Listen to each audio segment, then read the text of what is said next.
Humbjet e energjisë elektrike në rrjet u ulën gjatë 3 mujorit të parë 2025 në raport me të njëjtën periudhë të një viti më parë. Sipas të dhënave nga Instituti i Statistikave, humbjet arritën vlerën në 478 gigavator në periudhën janar-mars, nga 483 gigavator në 3 mujorin e parë 2024, duke shënuar një rënje me 1.1%. Sipas Instat, pesha e humbjeve në rrjet në totalin e energjisë elektrike në dispozicion gjatë 3 mujorit të parë 2025 është 21.1%, nga 22% që ishte në 3 mujorin e parë 2024, duke shënuar ulje me 0.9%. Ndikimin e rënien e humbjeve të energjisë ka dhënë rrjeti i transmetimit, pasi për rrjetin e shpërndarjes, në 3 mujorin e parë të këtij viti, shifrat rezultojnë në rritje. Humbjet në rrjetin e shpërndarjes ndahen në humbje teknike dhe jo teknike, ndërkohë që sipas të dhënave nga Instat, ndikimin në rritjen e tyre e kanë dhënë humbjet teknike që vijnë si pasojë e rrjetit të amortizuar. Kjo pasi humbjet jo teknike, ku futen vjedhjet e energjisë, pësuan rënje.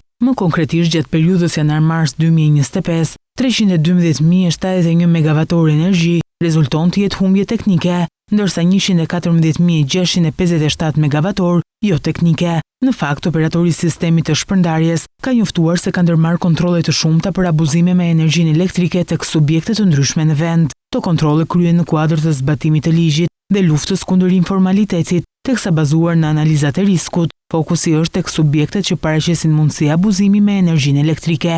Pas kontrolleve, subjektet ku konstatohen vjedhje procedojnë në polici për shkelje të ligjit të energjisë.